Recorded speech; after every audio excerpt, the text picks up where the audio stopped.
Good morning. This is the New York City Board of Standards and Appeals Public Review Session for May 16, 2016. We'll begin with the special order calendar decision items. Item number 1, 36482BZ, 24524 Horace Harding Expressway, Queens. Okay, we have a letter from the architect certifying that all the safety measures, including the fire alarms, are installed and operational. I just wanted the fire department to indicate they're okay with that. The plans were further labeled as requested, so all the rooms are labeled, so I think, other than the fire department, we're good. Everybody else? Okay. Item number 2, 20108BZ, 40-38 216th Street, Queens. They provided a photo showing that the crumpled fence was repaired. And then they state that the project, though not begun, it will not be affected by the 2014 building code. Given that it's a one-story building, it's probably true, or two-story building? One-story building, yeah.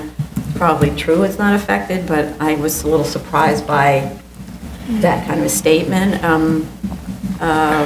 So I would think, unless anyone else has any other issues, does anyone have other issues? No. That we would condition approval, obviously, on its compliance with 2014 building code, which is required anyhow. Okay. Continued hearing items. Item number 3, 19649BZ, 1280 Allerton Avenue, the Bronx. Okay.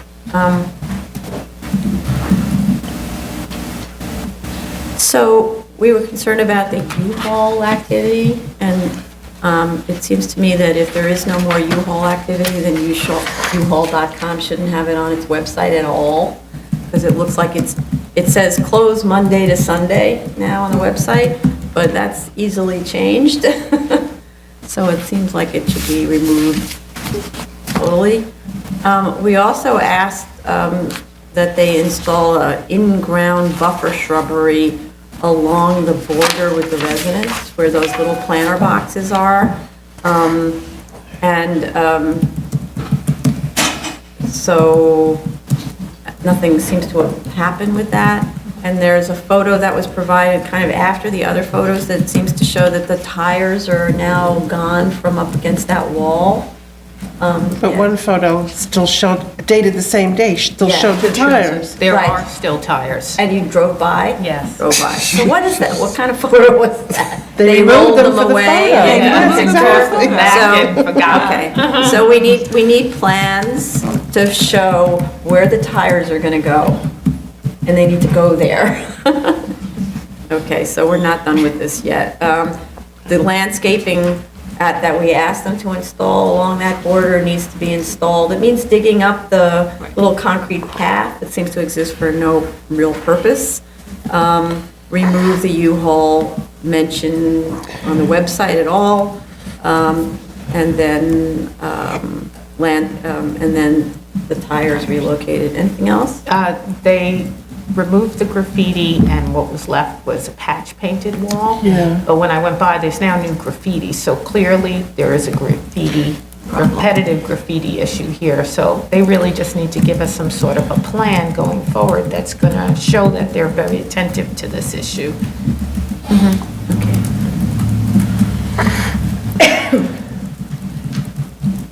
Item number 4, 16-12, I'm sorry. Just 1 second. I'm sorry. Okay. Go.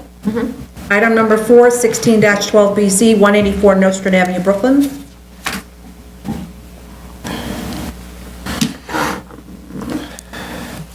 Sorry.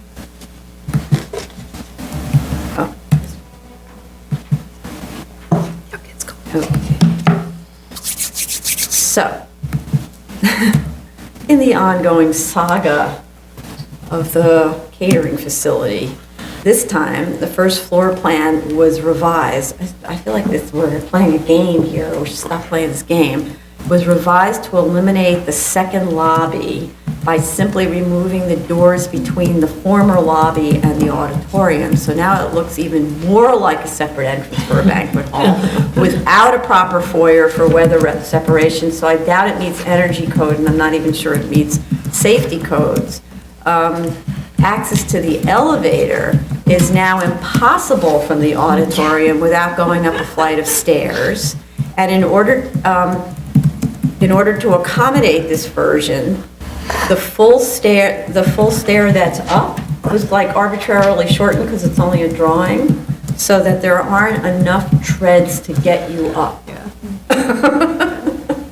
And so the whole entry condition is so needlessly awkward that it reveals other unarticulated intentions. I mean, it's easy enough to put back the doors after we vote, and DOB probably wouldn't notice it, et cetera, et cetera, et cetera. So I'm not convinced, and I would suggest, and I tried it actually with the drawing itself, you just literally, you pick up the staircase and you flip it to the other side of the elevator. You could even shift the whole combination down a little bit, and then you'd have a much larger lobby, which is what you need for the kids.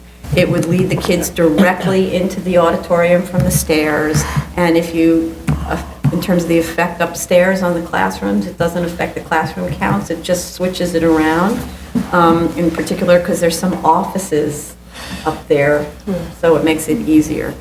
And then, just to pick up some of the other things, and then everybody else can join in on my skepticism. They did show on the drawings what are now the OITC ratings for the rear building window wall configuration. But due to air quality analysis, both of the play roofs were eliminated from the proposal. We have forwarded the bus parking and street traffic study to DOT for review. The concern being the interference of the buses, the school buses with the express bus lane and the Home Depot related traffic. I'd like to know whether the buses are owned by this school, and if yes, I'd like to see the agreement to allow the buses to park at what they call the designated off-site parking area at 491 Bedford. In terms of this approval by this board, no buses can remain parked in front of the building. It's just too many buses. It's disruptive to everyone if they sit there all day long and all night long. So they have to be located somewhere permanently when there's not in the process of pickup and drop off. The consultant updated the tech memo as requested to include traffic and hazardous materials sections. We received a sign off on the noise based on the newest submission. And air quality review is still open, even though they're not going to put play area on the roof. And then I think that was it. Others? I too had questions about the elevator revisions. I think from my memory of the conversation, it was to add an additional door to the elevator, which probably would empty out into that airlock, so to speak, and that would have eliminated the stair lift, because they had this little baby stair lift. So what I saw in the drawing was that they put sort of this door on the other side of the same level, which is like, that makes absolutely no sense. So I just don't think that they got that. Also, if they're not having a play roof, they have a storage room up there, and I'm wondering, do they actually now need storage for playthings anymore if they're not going to be using that? I also had a question about, they talk about the meat kitchen being occupied fully on Tuesdays, but it doesn't seem that they're utilizing it the rest of the week. So wondering what, if they really need that space, or if it should be where it is. And then the room schedule is really broad. Yes, it's too, right. It's very broad. And it just, they talk about multi-purpose room, but it doesn't really tell you exactly the breakdown of what's, going in there, when and why. And so I think they need to be a little more detailed than that for me to understand. I just want to add to that point that the rooms themselves aren't designated for which grade it is. It just says high school or whatever. We should see how many at each grade. Exactly. And I agree that the buses may not remain in the drop-off area. They need to go away somewhere, and we need to know where that is. I agree with you, Chair, about the access through that middle lobby. It seems like the conversation we were having had to do with improving accessibility for the disabled and facilitating the student movement into the auditorium. And what we got was a nice, wide-open highway that enables outsiders to just march right into the building, go right into the lobby. And so it seems like they're going in a different direction, and perhaps you're right that there is an unintended, an unspoken intent for these rooms that we really need to get at. I had a question about the roof of the building, because if the roof is no longer used for play, there seems to be so much access to the roof in terms of the staircases that have little landings that people can actually congregate in, as well as the storage room, and they haven't really spoken about the storage room either. And I have a question about the bus parking lot that they're going to be using. It appears from the photos to be in a residential neighborhood. So what is the zoning of this bus parking lot, and is it a legal bus parking lot? Or is it just a vacant land that people are just placing buses on? And I agree with both the chair and vice chair about the schoolroom schedule, because it just says, like, you know, library occupied 9 to 4:30, classroom occupied 9 to 4:30, and I think that we need to have a more detailed schedule that says, you know, 9th grade math in room 3 from 8 to 9:30, you know, 10th grade math in room 3 from 10 to 11:30, like that kind of a thing, which we've seen before, so that this way we could actually see and verify that these rooms are all going to be used and used at the utilization rate that they're stating. And if they're removing the play areas from the project, then they need to revise the environmental memo so that it doesn't mention the play areas, which it still does. The site where they want to store the buses is actually a site that we gave a variance to in an R6 neighborhood for a school. The variance number is 4608BZ. I don't think it's been renewed, but we did give a variance for a school, and if you look at Google Maps, it looks like they're using the site now for illegal parking of tractor trailers. So, that was one question I had. And then... That's a question. That's a good question.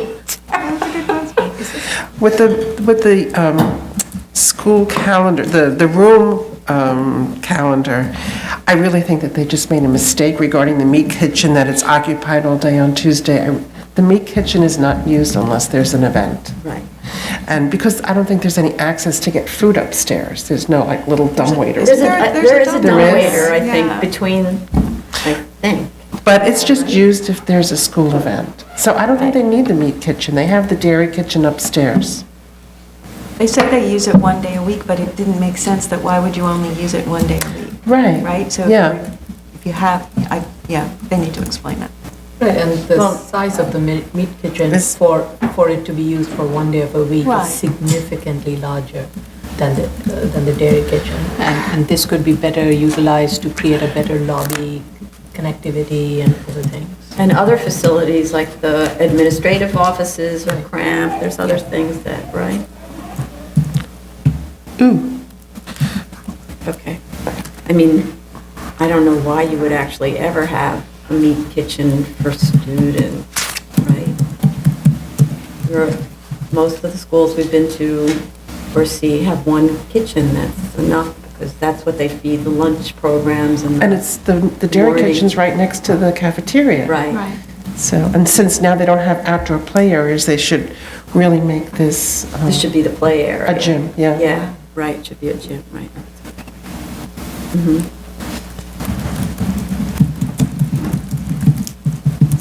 So for instance, the meat kitchen could be the area where you're storing the equipment that was originally put on the roof for the, yeah. Right. Okay, or a reduced size meat kitchen. Okay. Item number 5, 20205BZ, 11-11, 131st Street, Queens.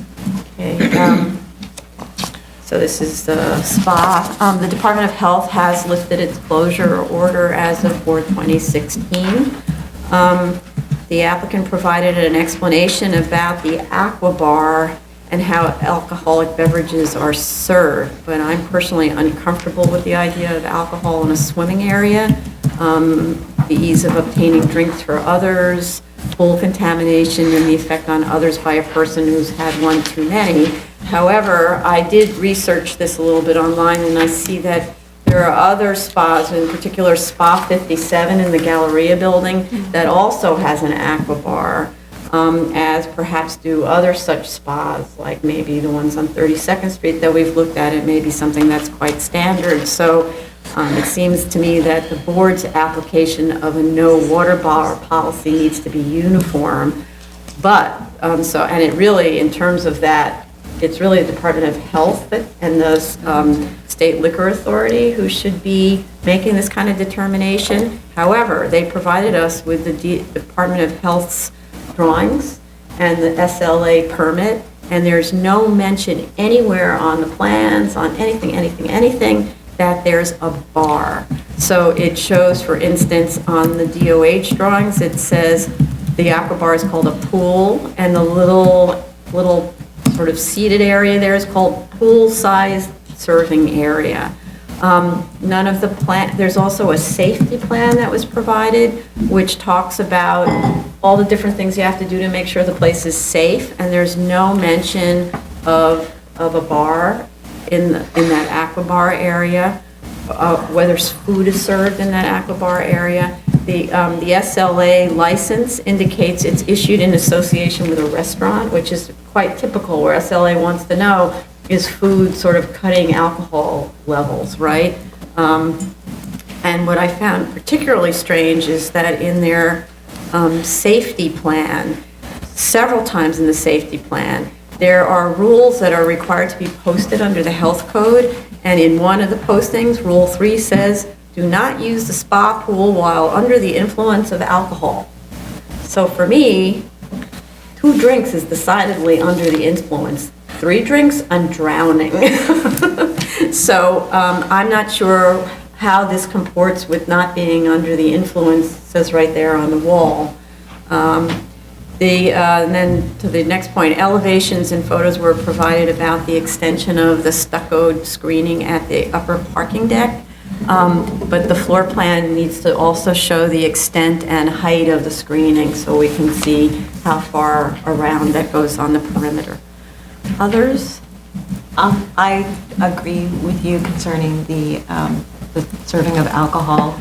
It disturbed me because I think we had asked for sort of definitive regulatory authority that would speak directly to sort of poolside service, and I didn't see that, and I certainly didn't see where either the Department of Health or the Liquor Authority would have, real actual notice that there was being, being served at this poolside.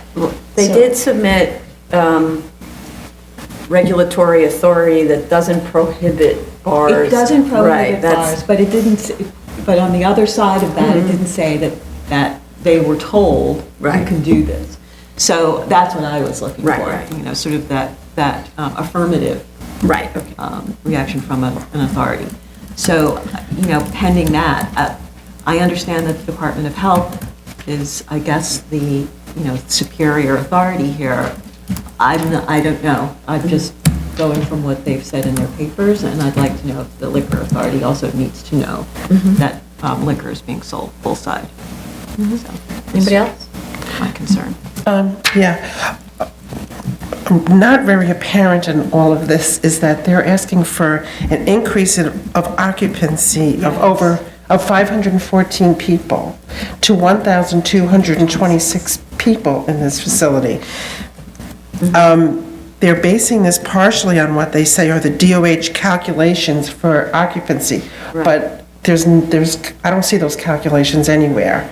And when there are some calculations regarding how many people can fit in the pools, and it's like nowhere near 1,226. Right. The Department of Health plans are They show plumbing, hydraulic layouts, piping, filters, and it's signed by a sanitary engineer.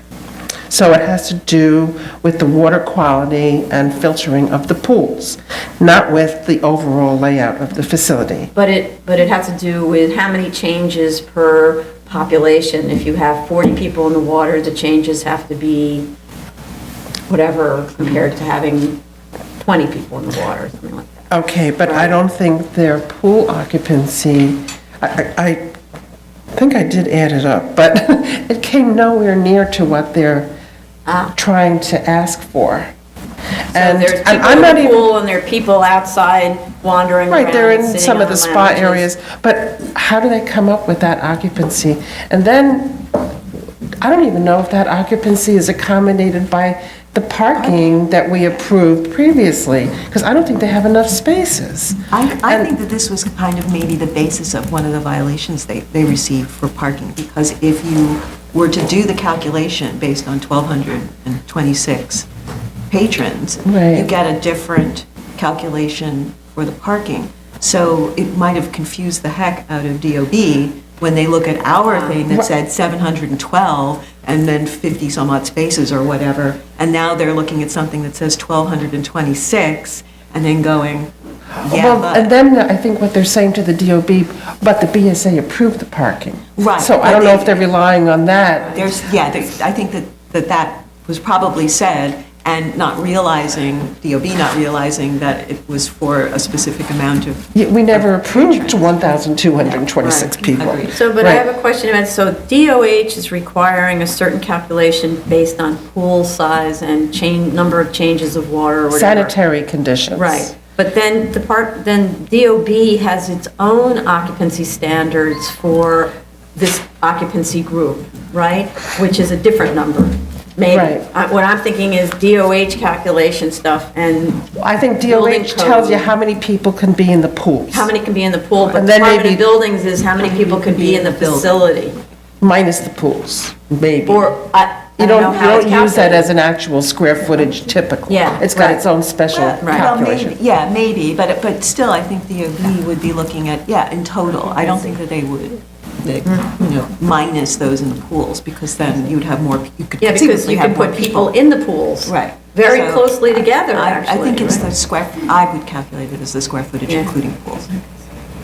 Because you would have people in the pool. Right, So but if you're you not going to do it subtracted like a that- standing occupancy in the pool, Yeah, because no. you're limited according to the sanitary requirements of the Yes. water. Right. Yes. So it's probably a more, And then if something Like a happens in the pool, like whatever, then they have to evacuate the pool, then they have to Egress have onto space for those land. people to get out. Yes. So I don't know how this is calculated, but I don't see how they've shown us that the 1,226 persons is achievable. And then, let's see, they still have that old sprinkler note. The sprinklers will be attached to a central station if required by the FDNY. That stupid thing. And then I'd like them to show how they are ADA compliant. Because in everything, in the safety plan, in the drawings, they don't ever really talk about ADA compliance.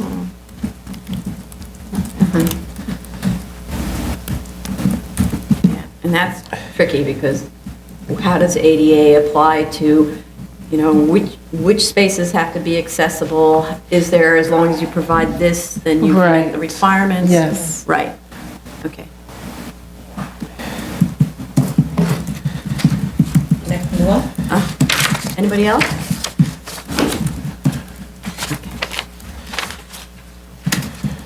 Okay, so that the ADA compliance needs to be shown also on the drawings. They have to explain how it meets ADA requirements. Okay.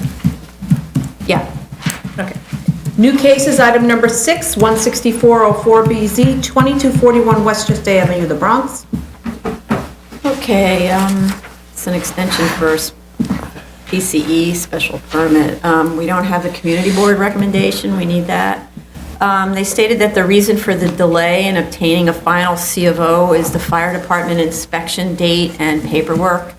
I find this really hard to believe, given that the original grant was in 2006 to legalize, so it means that, who knows, I don't know how much longer ago it occupied that.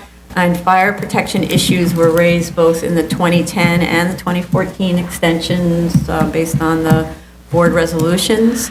I'm curious whether fire protection was actually ever installed during all that time. I'd like the fire department to weigh in on this, but my view is we can't renew until we see fire department sign off, because I don't frankly trust that they'll do the work given their history.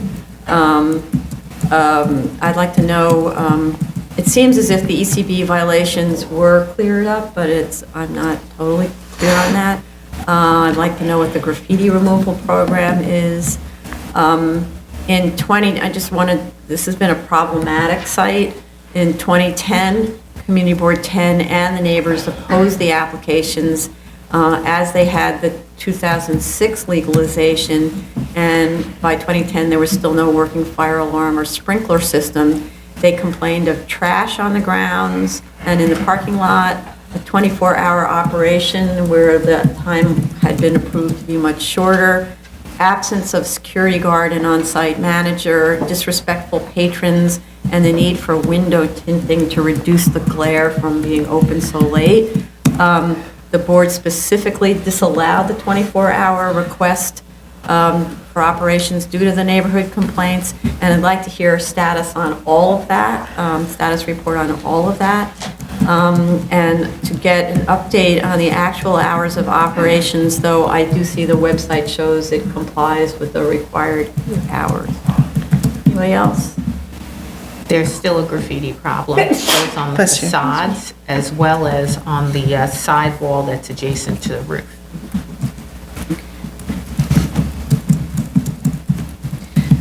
I had a question with regards to the parking lot.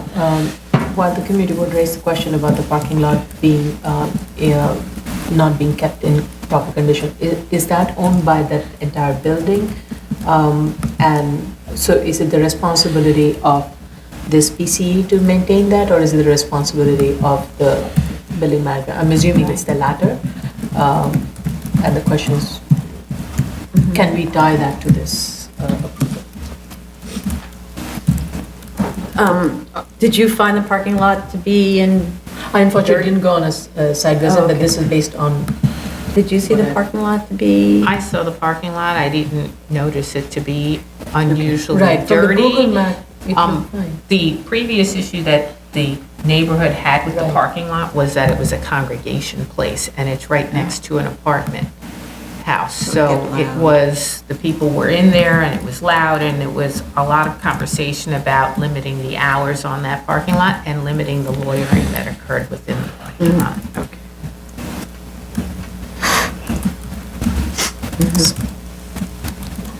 Anybody else? So that might account for the graffiti also. Well, the Had people- graffiti is on the outside. Oh, it's on the facades outside. Westchester Avenue and the side street, I think that might be. Oh, so Glee not or from the parking lot whatever. side? No, not on the okay. parking lot side. Just on the Google map. Street facades. Okay. Okay. Item number 7, 30606BZ, 50 Lawrence Avenue, Brooklyn.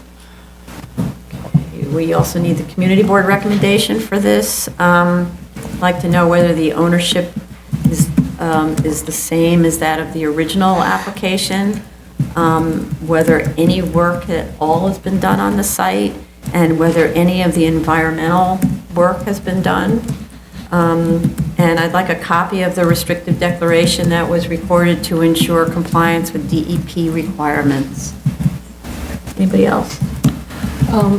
I would like to see a timeline, a construction timeline for the project. And I think for any such projects like these, it would be helpful for us to have a construction timeline, a realistic construction timeline, Yeah. where we know what they are in for and the timeline they are requesting is consistent with what they are. Right. They say that they have the financing available to start now, but do they have the financing in place to complete the project, or do they anticipate having to do some fundraising along the way?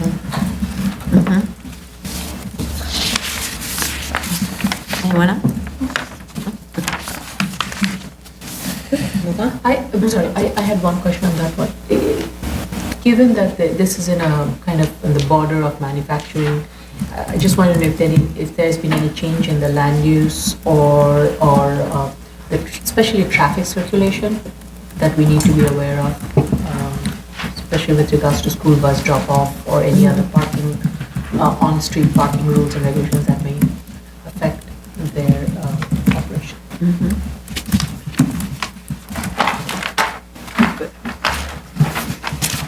Okay. Appeals calendar, decision items, item number 8, 300-08A, 3935 27th Street, Queens. They're still waiting for reinspection. Right. So we have to defer this. We're waiting for Best Squad sign off. Okay. Item number 9, continued hearings, item number 9, 162, 164, 15A, 139, 48, 88th Road, Queens. Should I call the next one or a separate? Yeah, do them together. Item number 10, 165, 166, 15A, 8830, 8834, 36, 38, 144th Street, Queens. I thought this was a really helpful submission. They provided a really good analysis showing that almost none of the existing foundations can be reused under either the current R5 or the current R5 infill. It's even worse under the infill regs. They provided what I thought was a very helpful memo, briefing the case law on the abandonment of vested rights, and distinguished this case well, I thought, from those that had been considered abandoned, since in this case there were intervening economic conditions, foreclosure and a bankruptcy and a foreclosure sale, effectively, that prevented completion. So, let's see. And as I just said, as we mentioned in the last hearing, these are very difficult sites to develop in any case, and it would be impossible to develop under the current zoning.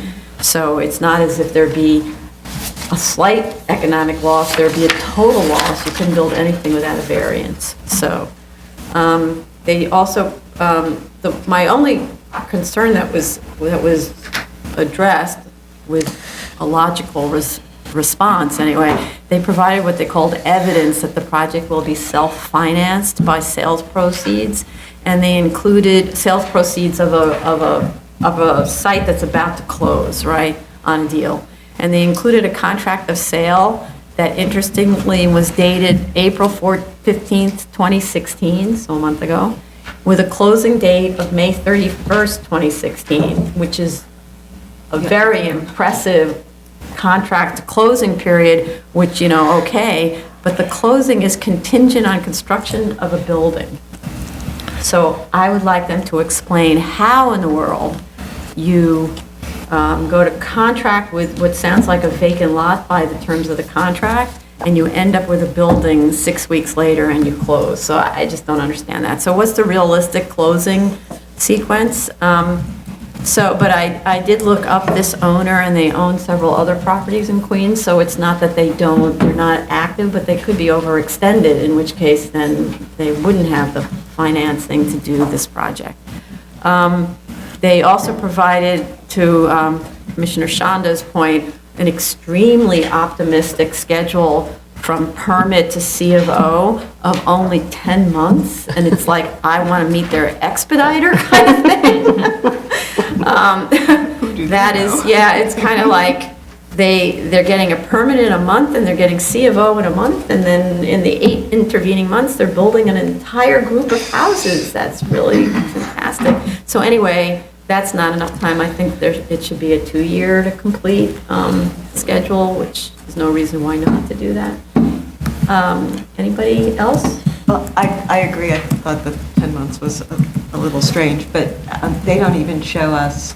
I might have believed it if they would show us that they have contracts in place and they can start like tomorrow, sort of they got their permits and they can start tomorrow, but that doesn't seem to be the case. So I would question that timeline.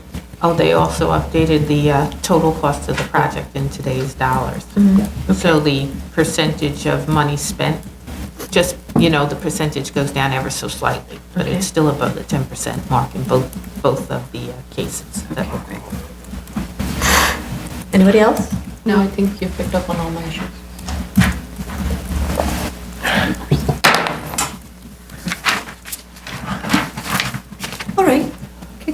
Item number 11, 19715A, 32 Berry Street, Brooklyn. Okay, this one is actually,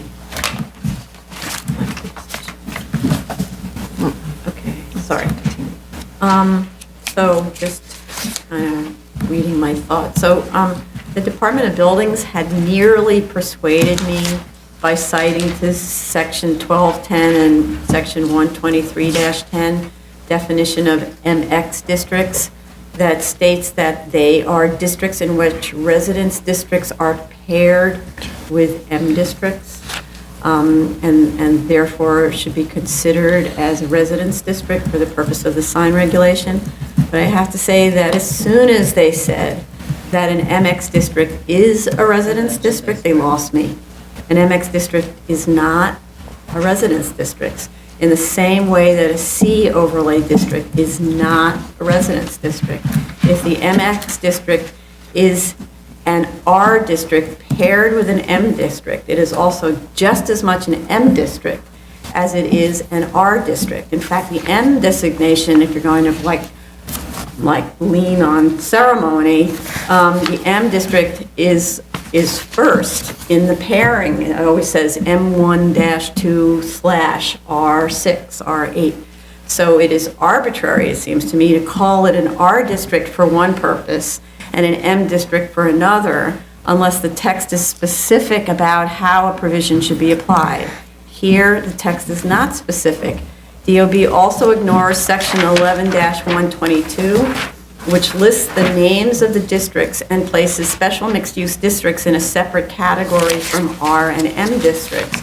The MX district is the only special purpose district that pairs an M with an R district, so there's no risk that other special purpose districts will be treated as if they have no designation at all. And from a public policy perspective, it makes no sense to me to treat an MX district as if it were an R district, since uses within the MX district are far more aggressive than what are permitted in an R district. And as I said at the last hearing, the CPC report on the MS district states that it should be noted that residents living in a neighborhood zoned with a special mixed-use district will not have the same protection against the noise and traffic associated with industrial uses that is afforded by a residence or a commercial district. As long as an industrial use is operating within the boundaries of the health and noise codes and the M1 district's performance standards, that use can operate within the special mixed-use district 24 hours a day, 7 days a week. Therefore, a mixed-use neighborhood may not be the most appropriate location for residents seeking a traditional residential neighborhood. Mixed-use neighborhoods are, however, a dynamic alternative for persons seeking a more varied living or live-work environment. That's the public policy behind the MX district. And DOB's uncomfortable discussion about the absurd results relating to the above conflict between allowing noxious uses and residential uses in an MX district, as well as the more liberal sign regulations that apply to it, further convinces me that CPC never intended, nor did they carefully consider whether the restrictions in section 42561 apply to the MX district. If CPC decided that commercial and commercial overlay districts, where commercial uses or light and residential uses often prevail, are not protected along their frontiers from signs in M1 districts, it makes absolutely no sense to protect MX districts from M1 district signs along those frontiers. It's also clear to me, based on DOB's latest submission, that the department has inconsistently applied their interpretation, having granted permits for 2 advertising signs in M1 districts facing MX districts, and that the understanding of the advertising sign community has been that such signs are permitted, and the department has not until now enforced against any of them. Next.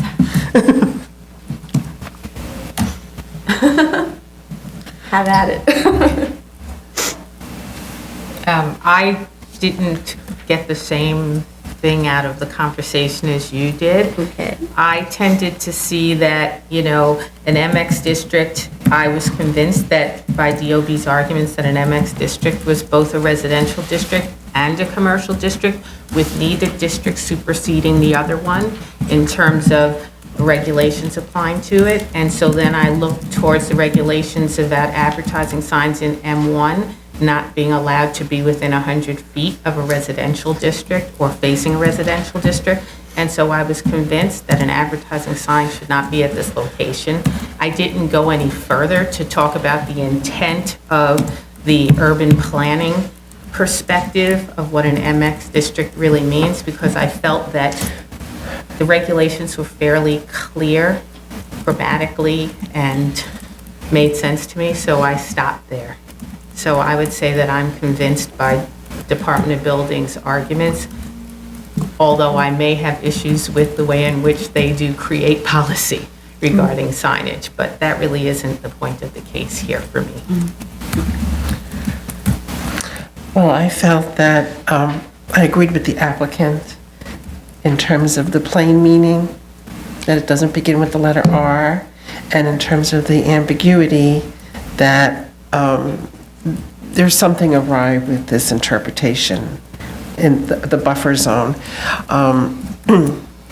So, as the applicant said, I guess we go to the intent. And I'm not really sure what the intent, what sign regulations to establish in that area. If it's C6, then they would not have any advertising signs, correct? Correct. Right. No, So I'm not sure what to apply. I think I would like DOB to, well, someone to offer a proposal in terms of what would be legitimate in the buffer zone. But I do agree with the applicant that it's not an R zone. I actually read it differently than Chair what you have indicated. I thought the DOB's position was pretty clear, and the intent of protecting residential districts and even in mixed-use district with regards to sign has been pretty much there through all the regulations, including if one looks at the zoning resolution section 3267, zoning resolution section 3268. In all of these sections specifically, emphasis has been given that even in residential districts or in residential or mixed buildings, residential sign regulation shall apply to the residential portion. Then in many of these sections, the zoning goes further to say that whenever there is in a commercial building, for example, a zoning section 3264, it goes further to say that no illuminated sign shall have a degree or method of illumination which exceeds the standards by DOB, blah, blah, blah. Such standards shall ensure that illumination on any illuminated sign does not project or reflect on residences, loft building, or joint live work quarters for artists. So these are just some examples within the zoning resolution that's cited throughout that indicates that even in zoning districts where there is residential use or residential district is permitted with a non-residential use, enough protective measures should be given as part of the review by DOB, and also stated in the zoning resolution that there is a residential use or residential district abutting it, and the degree of the sign regulation that would be otherwise applicable in just a purely commercial area has to be toned down just because of its proximity to a district or a mixed-use building. So I feel at least the way I read the zoning resolution, I feel there is a consistency in the way the sign regulation and its proximity to residential uses. Now, this is a mixed-use district, and I'm not sure I agree with the argument that because it says MX with an M first and then R later, therefore the emphasis is on the M. It is, as the Department of City Planning has stated, and that's my understanding, is that it's alphabetically. So it's the M comes before R, and that's why it's cited that way, and not because M takes precedence over the R. And this is a mixed use, and within that they have provided rules that That is not your typical M zoning sign regulation, and that's not a typical all non-residential sign regulation. So it is a hybrid that allows for some amount of commercial signage, some amount of signage that would be needed for the non-residential users to be used, but at the same time is aware of the fact that there is potential for residential use to be located within this premise, so that needs to be toned down. So that, I see the interpretation pretty consistent throughout the zoning resolution, and I think DOB's position on this is correct. Again, I agree with Commissioner Otley Brown, is that how DOB interprets it and how applies it, that's a different issue and that's not before us. But I think in this particular case, the interpretation is clear. How they, whether they're consistent or not, that's a different issue. But in this particular thing, I think this reads consistently with what the zoning resolution intended. I just have one question. In the C6, you're allowed a 500 square foot illuminated accessory sign.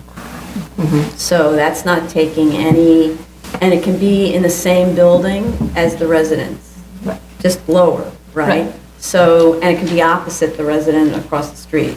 So how is that protecting the residents from the annoyance, say, of an illuminated sign? Well, I think that I have to look at the section, zoning resolution section. But isn't the nature of an MX a special use for residents and manufacturing?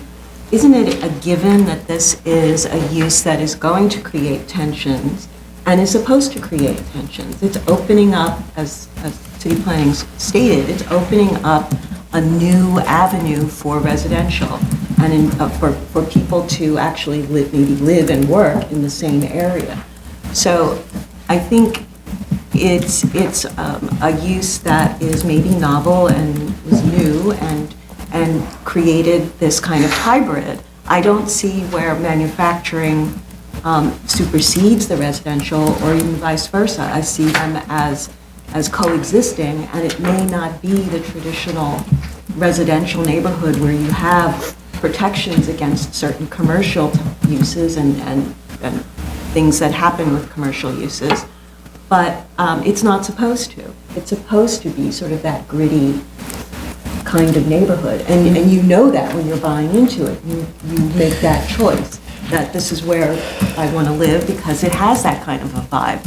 So I'm not sure that there is an inconsistency. I tended to agree with Commissioner Otley Brown and Commissioner Shanda that this is the type of use that's anticipated, and having these kinds of signs and that sort of vitality, in a sense, is contemplated for an MX district. But I did not see that there's a conflict here. But in terms of the sign on the perimeter, that's in the M district, that's the question. True, but So in this mixed district, though, it's facing this mixed district, I don't see where that's necessarily something that would be inconsistent. It is a residential district as well as a manufacturing district, and we do have this tension, but it is, for all intents and purposes, a residential district as well. So I did not see that there was an inconsistency in the sections. But, so I tended to agree with. Did you want to add anything? Anybody, Sean? No, the zoning resolution and the M district, that's the sign regulation I'm looking for. So I need to go back and look at it. Okay. No, it's a question about the C6 No, I agree. inconsistency Right. with the thought that you can have this, Well, I not think flashing, but illuminated sign right opposite your window. And that's the Well- part that actually tells me that it isn't an As inconsistency. Commissioner Hinkson pointed out, I mean, this is not the purest of the residential district, or is it the purest of the C1 and the C2? It's a mix of two. We recognize that. At the same time, every time where there is a mix of a residential with a non-residential use has been allowed in zoning district, the signage regulation has been toned down. And in this case, had this been a purely manufacturing, the signage that would have been allowed would have been far more egregious than the fact that we have a zoning district which also allows residential. So that it's not an inconsistency in the policy of trying to tone down signage regulation where there is also residential use. And that's why this zoning district was used in this case, recognizing that in an MX district, a commercial use can be there, a manufacturing use can be there, and the signage there that would be allowed, but it would be much more toned down than what would have been allowed in an M zone. So I think there is that consistency. So I do not see that the fact that the M zone allows a different kind of zoning district, especially when it's abutting a zoning district that allows residential use, is an arbitrary and an absurd result. Even though the perimeter will have smaller signs, across the street for whatever the distance is, the perimeter would have basically no signs, it's much smaller signs than what's allowed right across the street in the so-called residence district. Yeah, I mean, it was recognized that, again, that the signage in the MX is not going to be purely a residential, but it does recognize that there is a difference from it being a purely manufacturing. So the signage is different from what it would have been in the M zone. Yes, the question is, should the zoning district allow for a different transition, which is not there. But in terms of how the text is written right now and how it's being interpreted by DOB in this particular case, it's very consistent. Anything else? I just think there's too many inconsistencies in terms of that they didn't really clearly think about the buffer between the MX zones and the surrounding district, and that, they've pointed out about the storage requirements and business accessory signage signs. And to me, it's just not completely logical. So, I have a problem with it. Okay, thank you. New cases, item number 12, 16715A, 137 West 86th Street, Manhattan. We still need a community board recommendation. We need to establish that the rear yard extension is a legal non-complying condition, because we can't just assume that it was built that way prior to 61. The plans also don't show anywhere where the penthouse complies, anywhere that the penthouse complies with rear yard and front setback requirements. There's a rather strange set of floor plans that exclude the rear tail. We should have a full floor plan depicted on each drawing. I thought that was quite odd to decide that the submission wouldn't have the back of the building on it, except in sometimes a little key drawing. It's not that big that it can't fit on a Right, just use a different scale. I just observe from experience that 12 by 12 tiles on treads and risers are not a durable solution. They tend to kick off within months. So it should be a monolithic fire-rated material such as marble, which is the typical thing you use on treads and risers, or at least treads. The fire department should review the treatment of the space between the existing roof and the underside of the new floor structure, because the roof slopes, as well as inspect the stairwell, since the second floor has wood panels, handrails, and balusters that are proposed to remain, and I'm not a proponent of removing them. It's just, is there enough sprinklering, or is there any kind of treatment that should be given to them? I don't know, because it's a multiple dwelling. Anybody else? I saw this property actually on Street Easy with photos of the interior. And 2A and 3A are on Street Easy, and they're described as having lofts with storage in the apartments with wood stairs. So I think that the drawings that they've given us need to be amended to show actually what the actual condition inside You mean the plans, the layouts? on The interior? layouts, yeah, on Street Easy, it shows them as having like a loft area with steps that go up. Oh. And I'm being given okay, well, no one gave me that memo. So I think they need to show us what's actually there and what the impact of fire safety there is on having those interior spaces. Because some of them are closed off, like a separate room, not just overlooking the main room. Also, could they describe for us what would be entailed to install a metal stair instead of cladding those 2 floors that have a wooden stair? And let's see, the cellar should be sprinkled. It is, well, Right. yeah, it's shown as sprinkled. Okay, as long as, it's fully sprinkled. But also one of those apartments has a stair that goes down to, I think it's 1C, actually has an interior stair in the apartment that looks like it goes into the cellar. So I think they need to tell us exactly what's going on there. That should do it for me at the moment.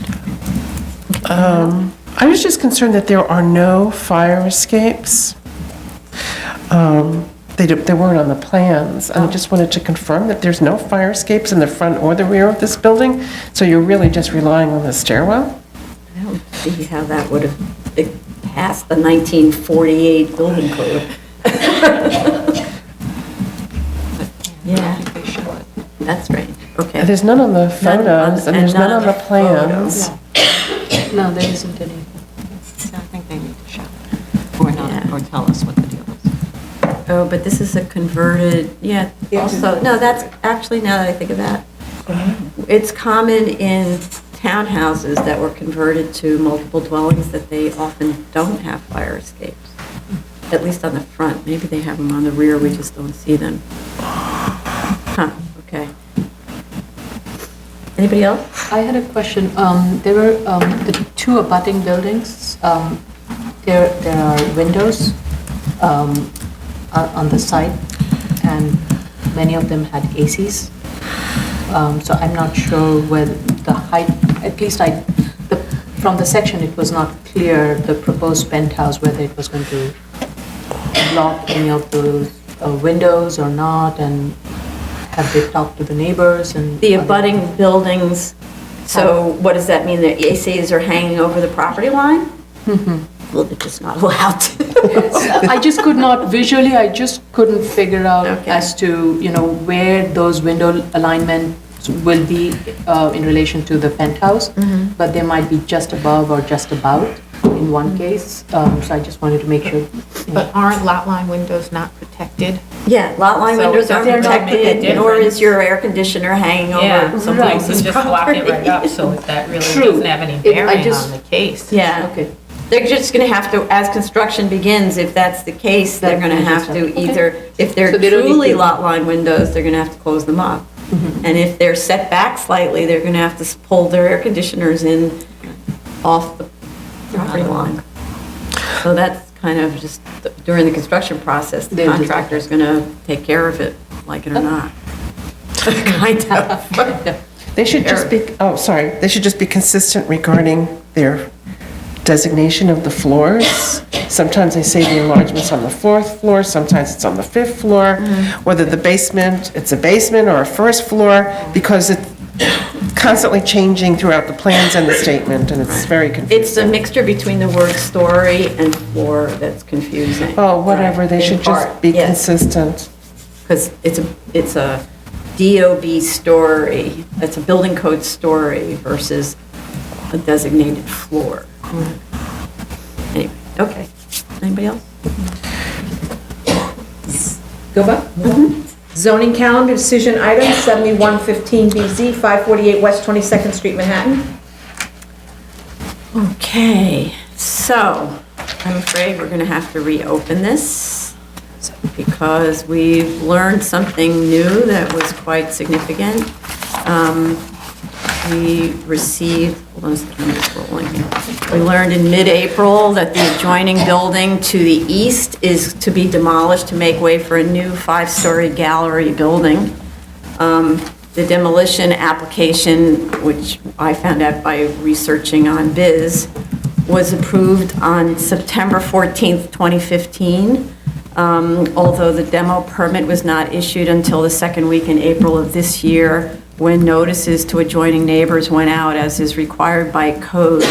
The applicant has stated in its most recent submission that it didn't know about the demolition until now, and that these change conditions are of no moment to the cost of the construction on the site. This is confusing on so many levels. First, the building adjacent is being designed by the same architects as designed the subject building. So I don't know, could it be that they didn't know about the demolition of the building next door? In September, when we first started our hearing process, in Muser Rutledge's reports, they explain that the subject building is leaning both south and east, that the building to the west is leaning on the subject, and that the subject building and the eastern building are operating in concert, so full demolition of the subject building would require special bracing of both buildings. That was one of the main reasons that were given to us for not demolishing the existing building, the subject building, and went to one of the elements for their A finding, which was that it would be more costly to demolish the existing building than to build on top of it, and that the site is uniquely burdened by dependent structures of similar height to the subject, unlike other similarly situated properties in the neighborhood. The focus of the Muser study was on the building to the west, which responded specifically to the board's questions about that side, since that building to the west is also adjacent to the new building that is just finished construction at 551 West 21st Street. So we wondered how come they could take that building down and build on a fresh site. The applicants, and in addition to which, there was an engineering study that was done on the building to the east, but never on the building on the west. There was an assumption made about the building on the west, in part because it was explained that you didn't see a gap between the western building and the subject building, and that was proof that the western building was leaning into the subject. Well, I went to the site last week and took photographs of the space, and it's not like I put a probe in to see what that thing is, but there is what looks like an expansion joint, looks pretty vertical, running all the way up along the western and subject building, and the expansion joint looked like it was more than an inch. So I'm not sure what that's about, and I'll let Commissioner Montanez speak more to that subject. The focus, the applicant's new response to what's called the Woodward Exhibit A, which is about the demolition notice, reiterates how costly it is to retain the existing building, but states that there is only a $1 million savings in the full demolition version of the project in spite of the demolition of the eastern building. There have been so many financial analyses that have come around on this application since we started in September, and so many piecemeal responses to our questions that I now am no longer able to keep track of all the changing game, sort of. Everything's moving and I can't find what goes with what. So I need to see again. I think the easiest thing to do is to start over. We need to see the premium costs, and I'll let Commissioner Otley Brown speak more specifically. We need to see the premium cost to build on a cleared site, now that we know that there's no demolition of the eastern building, and also to retain the existing building, factoring in the demolition of the eastern building in both scenarios. I ask, if the eastern building is to be demolished prior to the commencement of the subject project, which it obviously would be, even though they haven't yet finished the engineering analysis and so on, and what they have to do to actually commence demolition, in that case, the developer of the eastern building has to provide structural support to the eastern wall of the subject building, and it seems to me that would have an effect on the costs of the proposed project, because now you don't have a building have a wall that's leaning south and east. You have a building that's being propped up by the new construction on the east. That seems to me that would be like, yay, somebody else is doing some of the work for us. Commissioner Montanez can speak more to that one. And with respect to the revised financials, just a brief note for me, I understand why the price per square foot of the units with river views went up, but not at all why the ones without such views went down. Those costs were supposed to have been based on comps, which we have, so it makes absolutely no sense why that was played with. And with respect to the ongoing comments about the 3-bedroom units falling out of favor in the marketplace, I don't understand this at all, since we have current applications with much larger units that are on similar construction schedules, so I just don't understand that. And I hand it off. I agree with everything that you have said. In the beginning, I was skeptical on their A finding. I wasn't necessarily on board. But I just have to say that this new information is really troubling, especially considering... Oh, sorry. Especially considering that it's the same architect. And I feel somewhat insulted because I think it's clear, and maybe I'm wrong, and maybe I'm only speaking for myself, but I felt that it was clear that this information was probably known back in September, that this was going to be happening, and to give us an A finding that was determined the way it was, I just feel was an insult to the board, and I wanted to make that clear. That being said, I think if we are going to reopen and start all over again, they're going to have to be extremely clear and come forth with all information to be able to try to convince me of their A finding. So,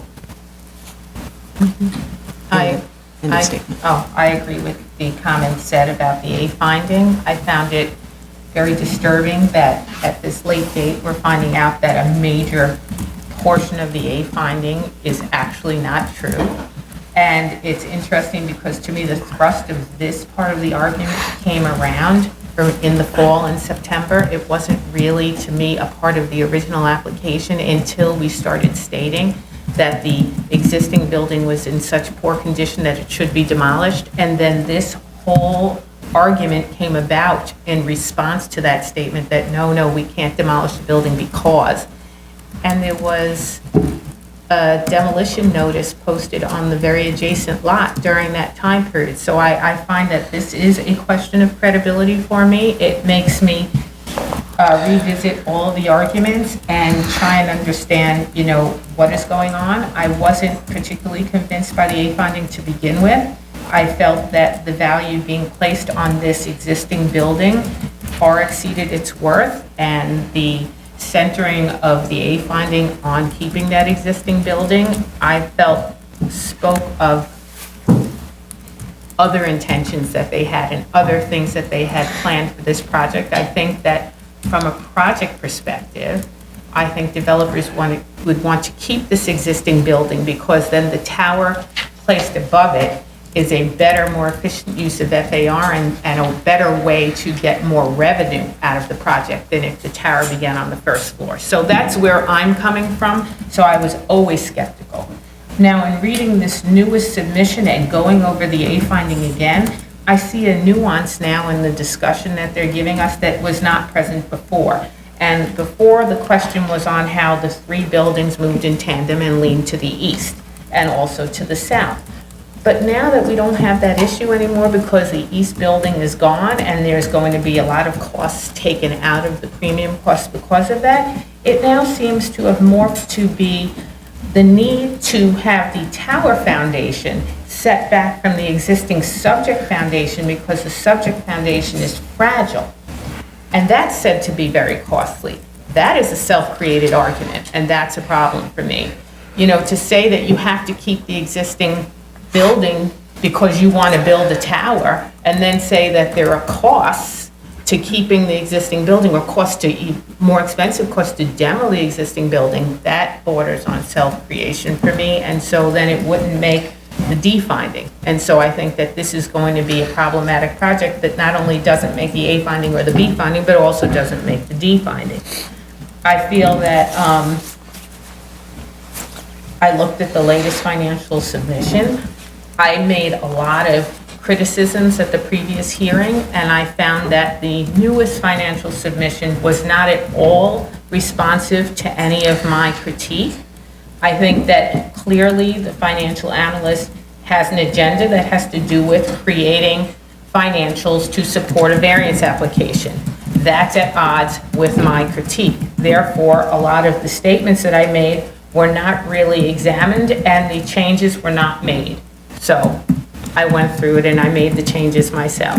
And in doing so, I feel that, number one, the as of right, keeping the building, keeping the tower, with the changes that I suggested, absolutely can be done without any variance.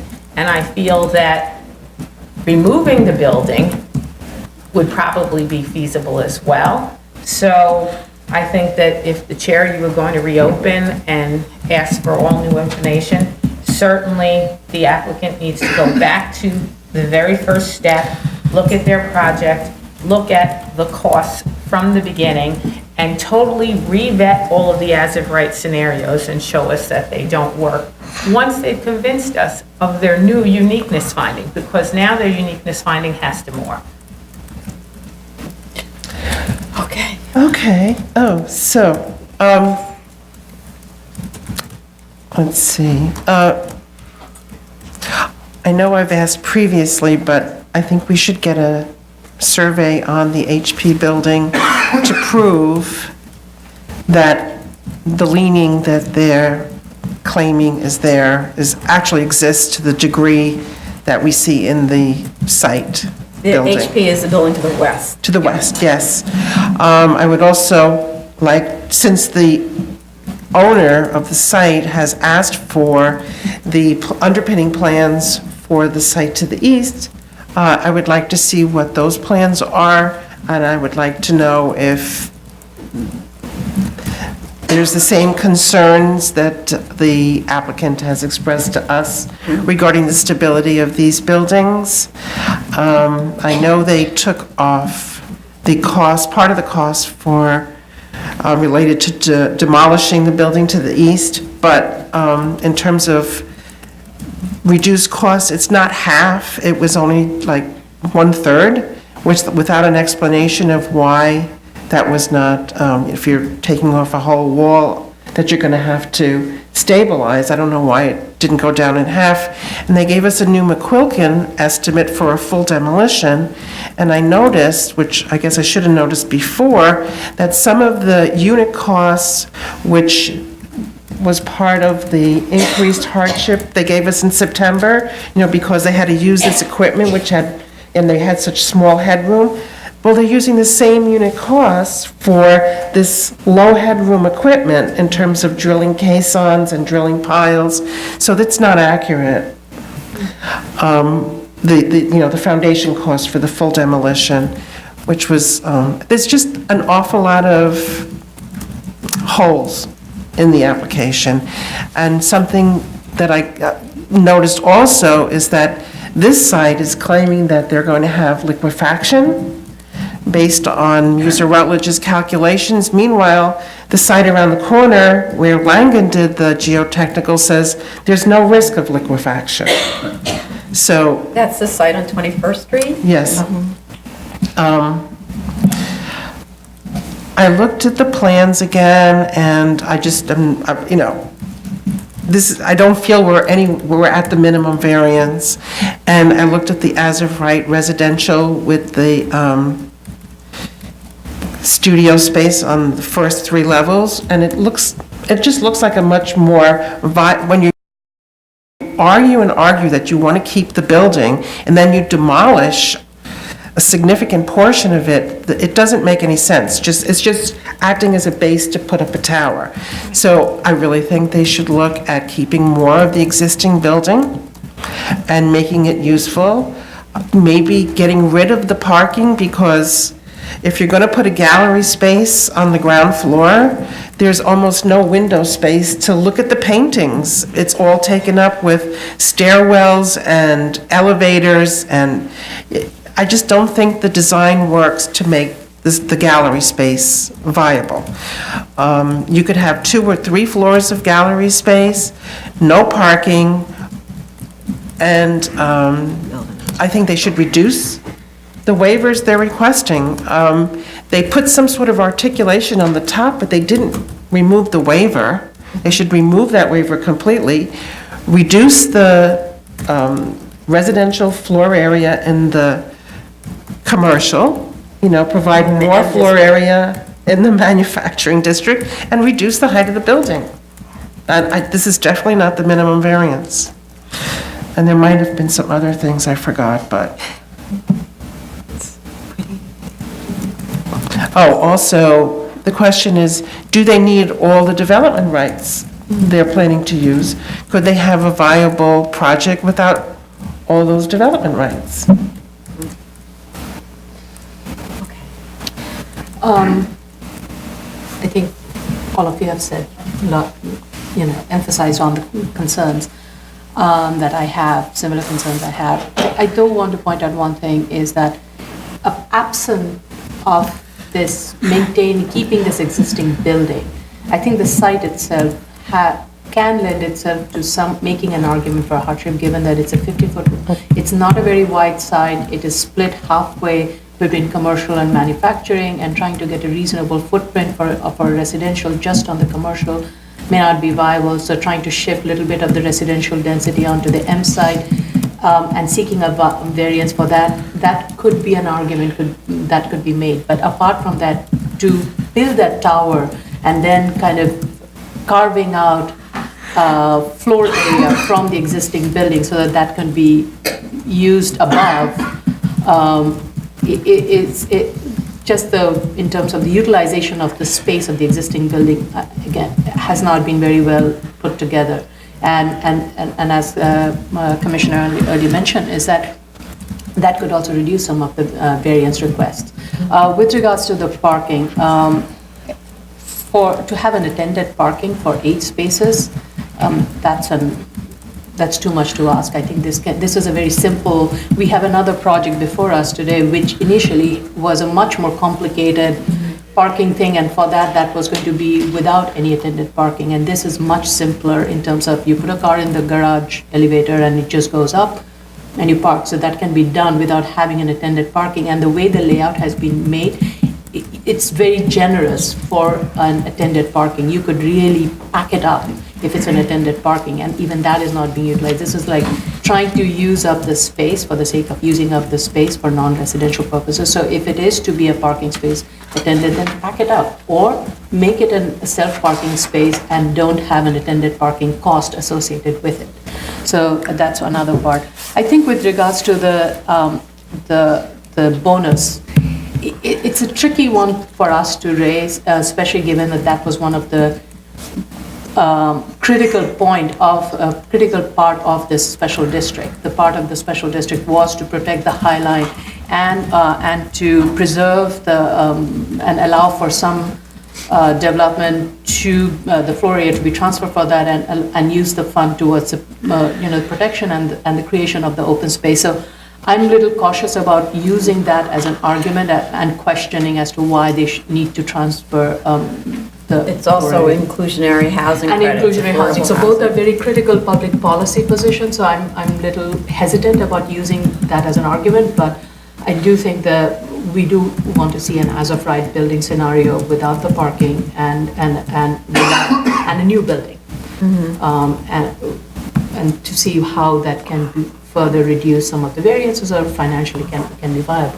Not an as-of-right, a proposal Right. that has no parking, No parking, new building. new building, right, okay. And then the other one is, let's just say, for argument's sake, that they're able to establish that it still makes more economic sense to retain the existing building, then the existing building should make more utilization of the existing building. So for example, looking at the ground floor gallery, as Commissioner Montanez pointed out, there's only a tiny little window to the street, and I know because I go to the gallery district all the time, if you can't see into what the show is, you often walk right by the gallery, and Zwerner is opening, I believe it's Zwerner is opening next door, so it's an amazing opportunity to take advantage of that level of gallery and kind of extend either Zwerner itself or extend a competitive gallery, competing gallery in there, but not with 19-foot floor-to-floor heights. You don't get a Richard Serra into a space with 19 feet.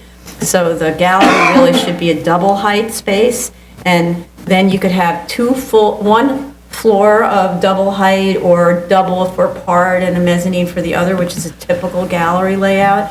And then the third, and so that would be built full. And then the third floor could be built full to allow for mechanical and all that stuff. And then you get the fourth floor with mechanical and amenity space and all that. And then the fourth floor could be the one that sets back with the residential. So that way you get much better commercial structure on that site, retaining more of the building and making it sound less nonsensical that you're retaining the existing building. That's provided they can make the argument that the existing building is in more trouble than it's worth to keep. And I'm just personally, I think from my end, I would say if they have to make the argument that they need to move the residential floor area onto the manufacturing, I think that there is room for that argument, provided they meet all the other. There's room, sorry, for what? If the residential FAR has to be moved to the manufacturing, to reduce some of the height waivers and the other waivers, I'm willing to hear that discussion, provided all these other issues that we have raised are being addressed. Right. Which also, because the issue is also that there's so many waivers that result in part from the that little skidding tower portion that's so oddly shaped. Needs like 3 waivers in order to be accomplished, right? So, or at least 2 anyway. So anyway, to reduce the waiver count would be desirable in that story, assuming we can get to the A, and it's, right? Yeah. Never mind the B. First get over the A. A always Just get first. there. And just to go back to Commissioner Otley Brown's point, I was looking at the lesser variance 4 and lesser variance 5, the square footage. While that adjustment of the switching the 25% on the western and the eastern has been made on the 5, but has not been made on the 4, which is again, if you're saying there's a value of the eastern units reduced by 25%, then it should be consistent across all the other. $25, not 25 cents. $25 is $25. I'm sorry, I'm mixing up my dollars and percentage. So by $25, then that should be consistent also with in lesser variance 4, and that has not been carried out. So it's just like. Well, that really wasn't my comment. That must have been the chair's comment, because my comment is it's not an acceptable answer. No, I agree. It should not be at all. I So- agree with you. I agree with you, but it's just also not consistent through all the other variances, all the lesser variance of variations. So this was just kind of done to show the numbers to make it work. I mean, but Okay, so needless to say, there's tons of work to do to bring this, to resuscitate this application that was given an enormous blow by this new information. Okay. Move on, Madam Chair? Yeah. Item number 14 is 17715BZ, 432 Alburn Avenue, Staten Island. Okay, this one, let's see, we received DEC approval on the revised plans, and all the materials were corrected in the application, so I think we're good to go.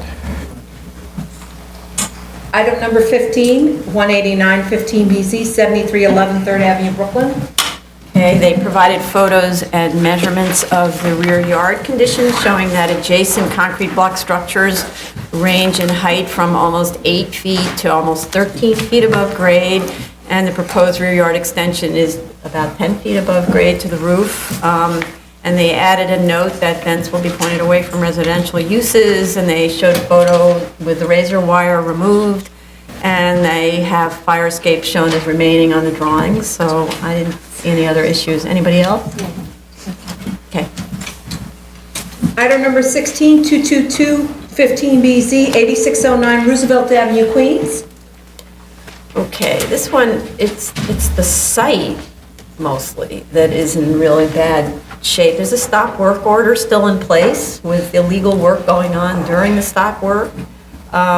There's still 13 open ECB and 3 open DOB violations, 2 of which were issued since the last hearing. They were issued on April 20th. So even with the newly issued sprinkler permit, work wouldn't be allowed to be continuing there anyway with the stop work order in place. I don't believe in granting on these kinds of applications when you have an applicant that is, you have a property owner that is so deeply in violation. I think it incorrectly rewards them. This is a tenant, and if anybody can put pressure on a landlord, it's a tenant. As opposed to us, where we don't have any particular control over the landlord. In the meantime, since it's going to take some time, the plan should be revised to show the property line on the cellar and first floor plans. It's the strangest phenomena I see, where the drawings just float in space. You actually have to show where the property lines are. That would also make clear where the sidewalk is, and that rear door actually egresses to an alley that's on the property itself. Anybody have any other comments? So I guess we're reopening this case. Well, we don't necessarily have to reopen unless we have comments. We have to wait until the violations are cleared. Okay. There's nothing to talk about. It's just get the stop work order lifted, pay the violations on the ECB, and respond to those issues. Many of them were about work without a permit, so I don't know where the work was. So we defer. Yeah. Okay. Continued hearing items, item number 17, 30-14BZ, 6101 16th Avenue, Brooklyn. Okay. Just, I did it, so you can say it, but just let me get there. Okay, so, Yeah, sure. okay. So, just in my comments, the statement of facts states that the seminary, which I've had a problem with this whole time, has now been separated from the children. The plans always speak. It's amazing how drawings just tell you the real story. I don't see that the seminary's been separated from the children. I see that what is proposed is seminary students who are in their 20s walking, so by 20s, arguably lazy, unlike 7-year-olds, walking up 5 flights of stairs to get to the classrooms. Not likely. I see the elevator to the 5th floor opening on the seminary side of the so-called division. The toilet rooms for the seminary, which only has a few rooms, far in excess of the needs of the seminary students on the seminary side, and shared access to the same cafeteria, home ec room, lab, etc. In addition, the statement of fact states they're going to block off access to the only means of access and egress, which is stair C, from the seminary space by stating that when children need it, the adults won't be able to use it. That's illegal, illogical, all of those things. I'm not at all convinced that the adults have been separated from the children, and if that's the intent, then this has to be done with real design intent. You know, one idea might be you put the seminary on the 1st floor and with a separate entrance from the street, and they go in and they go out and they never cross the paths of the kids, and the building is a little bit bifurcated. I would believe that. But otherwise, I think the seminary should be removed from the application. It's inappropriate to mix children and adults. They also, just for future changes to the application that might occur because of mechanical equipment and bulkheads, they need to show on the elevations and plans the location of the mechanical equipment and draw sort of an envelope for where the mechanical equipment is going to be. And estimated height so that the Department of Buildings is aware that we've reviewed that area and height, and so they don't have to come back to us when they finally know more about mechanicals.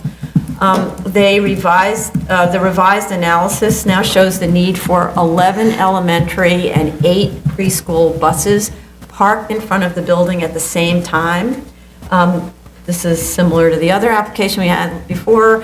Buses can only stop there for drop-off and pickup. They cannot park there. They must be returned to the bus depot upon completion of the route, and a condition prior to our approval will be securing a permanent agreement with the parking lot, not a lease, to place the buses off-site. And then I don't know, this is actually a question for Tracy, whether we received updated transportation analysis with backup for the modal splits, which was requested at the last hearing? Yes. No, we haven't received the backup modal split data yet from the applicant. Okay. And then also the pedestrian analysis was supposed to have been revised to take into account parents walking children to school. I didn't see that either. Okay. These are all notes from last hearing. Also, the on-site trash storage needs were supposed to have been calculated, not just giving us assurances that it's enough. We've seen calculations done by other applicants that have to do with how many students and trash produced per student and all that sort of stuff. And whether a compactor is needed, all of those kinds of things go into how big the trash storage is. They need to show on the drawings the noise attenuation and closed window condition with alternate means of ventilation notes on the drawings itself for 16th Avenue. The drawings in a couple of places say there's noise attenuation, but it's not on all the plans, but it doesn't mention that this is a closed window condition. It doesn't work if you keep the windows open because you don't have alternate means of ventilation. One elevator has to go to the roof for access to the play area. And what's the status of the DEP air quality wrap and chassis review? In terms of the wrap and chassis, we have a sign-off, and it includes both the original school's grant as well as the enlarged school site. So they signed off on the wrap and chassis, and they need to do a remedial closure report, but that was all on that. The noise kind of parallels your comments. The noise comments from DEP asked that all conclusions should be in the form of an applicant commitment, besides showing we need those on the plans, the noise notes for the DBA. So put the notes Put on the notes on the plans. And in terms of air quality, it's been a lot of complex air quality emissions analyses, and we are waiting for the consultant's response to the January 6, 2016, very detailed air quality analysis comments from DEP. So we're still waiting for the Waiting. consultant's response to a January DEP comment letter, It was sent a little late to them. but somewhere around there. March? I think it was sent in March, and so I'm waiting for that. Okay.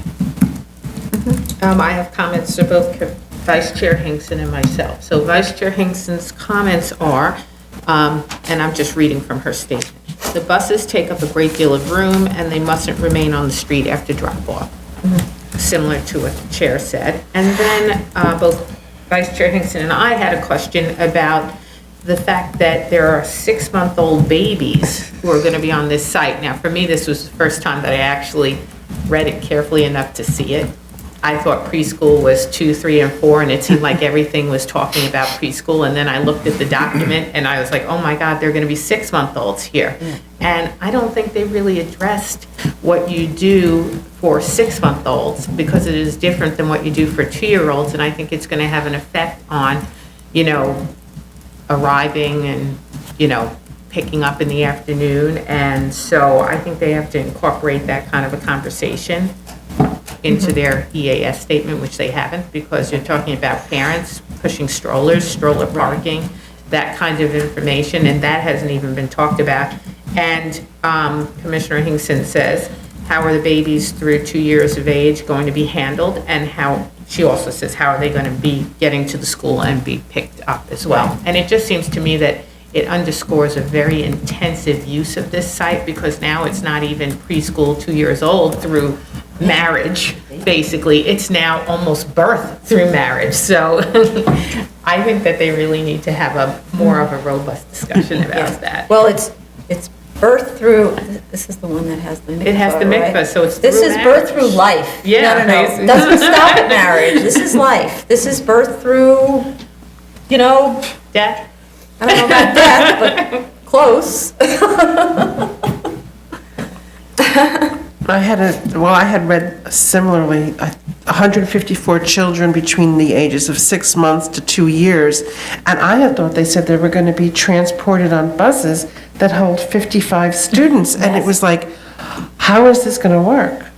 It didn't seem feasible to me. Right, I've never seen 6-month-olds on a large bus. I've seen 6-month-olds on those little bitty buses. Oh, you that- have? Yeah. I mean, the parent actually delivers their I have infant to a actually- bus? I have actually seen Wow. short buses with car seats and little bitty babies in them, which I wouldn't have done it, but I've seen it. So, but to see it in a But you would 55-seater think bus, that, I've you know, never seen. a staff member could at the most take care of 2 infants. Yeah. I mean, Yeah. how are they handled in a bus? And the drop-off and the pickup is going to be long, because you can imagine, Yes. you've got to get people out of car seats and get them back into those infant car seats. That's an issue. Yes. Perhaps rather than speculating, if there's any information about Well, that's what what- regulates the specifically to the bus, right, as opposed to just the daycare, we could ask that of the applicant. Yeah, well, these are general questions that, a lot of the issue is that there are so many people going to be on the street and so many buses that it's a concern that it's going to be a real nuisance to the neighborhood and a danger to the children, right? So this has been an ongoing theme where we've asked for information, and unfortunately, we only get it in little strips. Okay. No, I think you've all raised my concerns.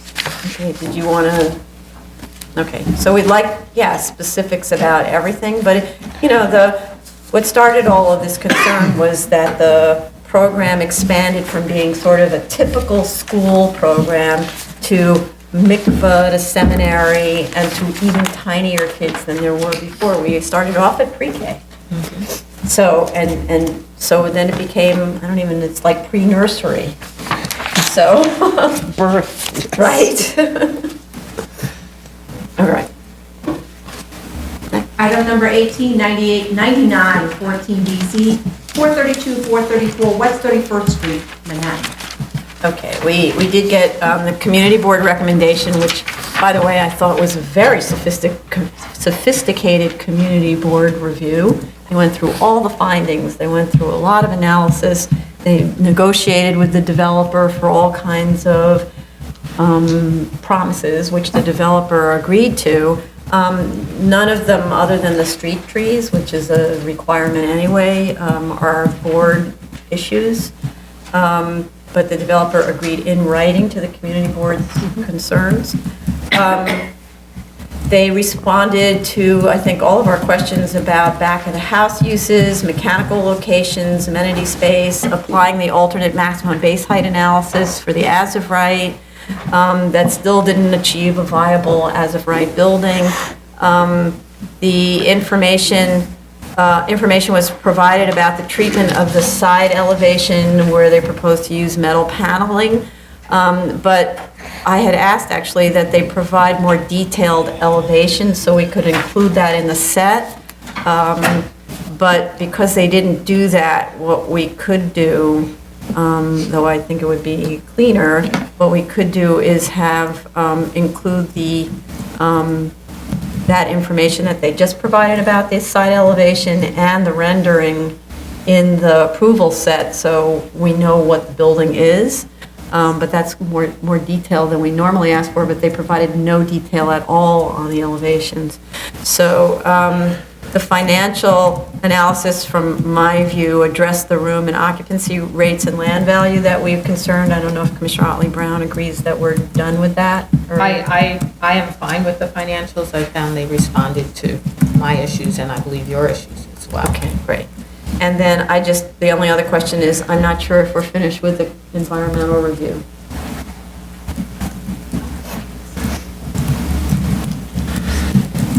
Yeah, please.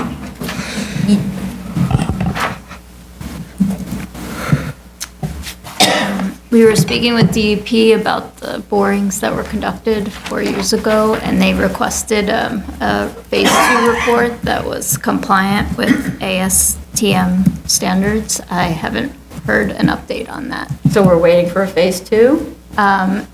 Well, yes, if there was information on a Phase 2 report from the borings that were conducted. So DEP requested information about the borings. Yes, more information. We have boring data, but the full report would have more information on the location of the borings and the lab information. So that's what they needed to further the review. And then there was some EAS comments we were waiting. I haven't heard an update. All right, so, okay. All right, thanks. Anybody else?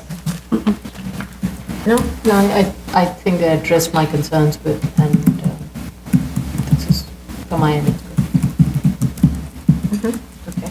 So then, I think, since we're gonna have to wait till we get DEP sign off, the cleanest thing to do would be to amend the elevations. So we get the same kind of detail on the elevations that are in the architectural filing drawing, or something along those lines, so we don't have to include the rendering, which is not usually included. It'll make it easier for them. So, okay.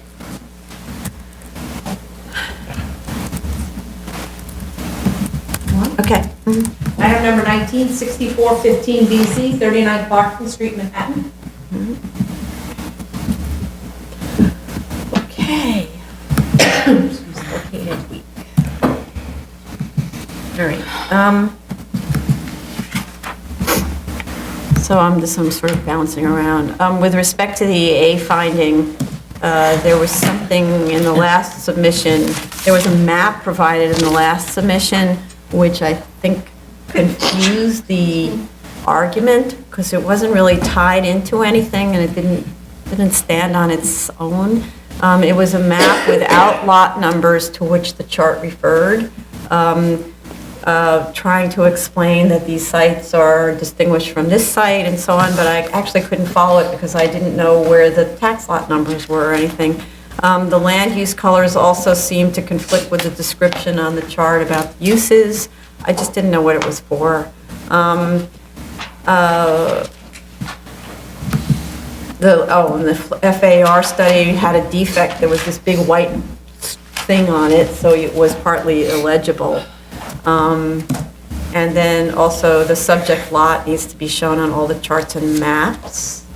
At the last hearing, we asked the applicant to provide building code sections to support the proposition that full reconstruction and relocation of the stairs, as opposed to upgrade and sprinklering for the conforming use, is actually required. That was not provided. We also wondered at the last hearing about the emphasis on the loading docks, and nevertheless, that emphasis about street loading being inconvenient remained in the statement of facts, even though we had stated that street loading is the absolute standard in New York City, especially in Manhattan. And anyway, the conforming use is proposed to be an office, so what's that got to do with anything? I'm not sure why the statement of facts relied so heavily on that still. I also don't understand the revised minimum conforming plans. They show no access to stairs or elevators to the upper floors. I didn't understand it, but I note that if you were to correct that, it would have no impact on the income, because on the financials, there was no discount in office rents or retail for the fact that it's a very odd condition. The biggest issue is that the newest submission now claims that the engineers did not realize that the building was a concrete structure, and for whatever reason didn't think of conducting probes until this past December, in spite of a contract of sale date of April 2014 and an engineer proposal from June of 2015, which recommended probes. But anyway, as a result of the probe analysis, they now find that the construction class is not suitable for residential conversion the way they would like it, or say the addition of as many floors as desired, because the maximum height under this construction class is 85 feet or 7 stories, and the building is 6 stories and 75 feet high. And in order to accommodate it, the structure has to be upgraded with new steel joists and fireproofing for an extra $670,000. And on top of that, the facade has to be completely replaced now at an additional cost of $286,000, at least in part because residential use requires sill drops and removal of the brick spandrel. So that just begs the question, aren't you spending, for one, aren't you spending more than you would normally to convert this? Let's just put it another way. Isn't the conversion cost of having to fireproof and wrap and remove the spandrel panels and rebuild the front self-created because you want to add all these floors for residential? Don't do that. Don't make it higher than 85 feet and you don't have that problem. So, I mean, you could probably convert this building just as it is to some use, right? Or just remove what you want in the rear and then only convert to 85 foot in height. So I just don't see how we can use the self-created condition in factoring in anything. I also note that there was just an article about the Kushners who just sold 2 Trinity Place. They had purchased it in 2014, which is an existing office building, and in 2014 they purchased it to convert to residential, and now they just sold it for a substantial profit to a developer who's going to renovate it to residential, back to office space. So, so the argument that office space is not viable, I'm not really sure how true that is. It's true that this is a smaller building, but that's not the argument that was made. The argument that was made was that there isn't a market for office space. On the other hand, okay. So I think if we just were to ignore that extra $1 million that's being thrown in with these latest discoveries, because that's a self-created condition, then the lesser residential conversion at 5 FAR has a rate of return, which they've shown to us, of nearly 6%, which is consistent with other board approvals. And then I'll let Commissioner Otley Brown speak more to this, but given that the comps for the apartment sales also seem to be lower than the actual market, having been discounted to $2,000 a square foot for very large units, and more recent comps in the area that were provided to us for somewhat smaller units that are in contract right now are more in the $2,400 to $2,800 a square foot range. And given also that the exterior spaces in this application are significantly undervalued compared to the recommendations that were made in materials provided to us, it seems to me the 5 FAR scenario should work. But with one comment on that 5 FAR scenario, I know that they didn't look at it that carefully, right? There's a 9th floor penthouse that's made entirely of staircases and an elevator. It's like there's 3 or 4 staircases in it. That penthouse should be reduced to the absolute minimum. There's no reason for having so much up there. We also need side and rear elevations of that version, and an envelope for the rooftop mechanicals and the height of the exhaust emission stack shown on the plans and the elevations. I agree with you that latest amount of information that we got regarding the enhanced fireproofing of the building that would be required if you increase the height is self-created. And so that whole argument and the cost associated would fail on the D finding. I am also convinced, like you are, that the 5.0 FAR residential conversion would definitely provide a reasonable enough hardship, especially given all the comments that I made that were mostly not addressed. The one thing that I did talk about, and I'll list things that I talked about previously that were or were not addressed.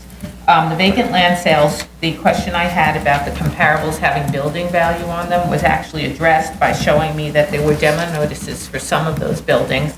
And the ones that didn't have demo notices, there were a couple that were actually owned in conjunction with adjacent lots owned by developers that clearly were going to use the sites to develop. So I was fine with that. As to the depreciated building, I am reiterating that I think that the existing building is valued incorrectly because although it is obsolete for manufacturing use, it could also be used for something else in the future and a conforming use at that. However, the site value is based on, and to say further of that point, the site value is actually based on as of right uses and should not be based on the future uses. And also that finding out that the building has wooden floor joists that would need to be clad in fireproof material, to me, just also reiterates the fact that this building got an effective age that's a lot older than what they're stating, and so therefore, the residual building value should be lower. As to the residential condominium prices, we asked them to review the way in which they price the outdoor space, and also to give us backup for that. They gave us an article that states that outdoor space should be valued at 25 to 50% of indoor space and a whole methodology for calculating that. And in that article, they talked about great outdoor space that's positioned perfectly in the building, great dimensions, and large amounts of space versus little amounts of outdoor space that may not be configured appropriately, may be located in undesirable portions of the building, and it still said 25 to 50%. So there really is no reason why all of this outdoor space, some of which is absolutely beautifully configured, should be at 15 and 20%. So that adjustment has to be made in light of the article that they gave us. They then reviewed their condominium prices, which is interesting because I don't recall having a comment about that. And they lowered the average price for a 5-bedroom apartment by readjusting the very first comparable, taking out what was once a positive adjustment because the apartment was so large, which hasn't changed, and instead putting a negative 5% adjustment because the comparable apartment is a penthouse, which to me is not a good argument to make when one of these 5-bedroom apartments that they're valuing with that information is a penthouse, a multi-floor penthouse. So that makes no sense to me. It just seemed like it was some sort of adjustment made to lower the overall sales price. So I'm not buying it. Another statement about the outdoor space. The outdoor space on the ground floor was actually half of what's actually there. They only valued about 852 square feet at, I believe, 15% of the interior space, and it's actually 1,400 square feet of outdoor space. So that calculation is just incorrect. They need to go over their paperwork. Anyway, all of those comments mean that your residential condominium prices should be higher. That would go towards making the 5.0 even more viable than they stated originally. They didn't make any changes to the 3 or 4 bedroom comparables. Let me see. There's no more parking at this site. It's now replaced with improved amenity spaces in the cellar, and that was always one of their arguments about adjusting their actual sales prices for the apartments downward based on comparables, because supposedly this subject site would not have the type of amenities. But now that this subject site has an entire floor, like 3/4 of the floor devoted to amenities, why aren't the prices for the apartments coming up based on that as well? Their construction costs, I didn't find very clear because there are a couple of different things that are going on here that weren't previously going on before, like the construction costs on the conforming commercial, removing one of the elevators, and also the costs that are associated with the new facade and also with the cladding of the floors. And the way in which McQuilkin actually itemizes it, it's not clear which of the itemized costs were actually changed and why, and what it actually ties to. So it would be great if they could provide a narrative that literally ties the cost to what they're stating is the hardship. So for instance, if you're changing your conveyance costs, say why you're changing them. What are the conveyance costs and why has that changed from the prior report? Your superstructure concrete and superstructure steel have changed.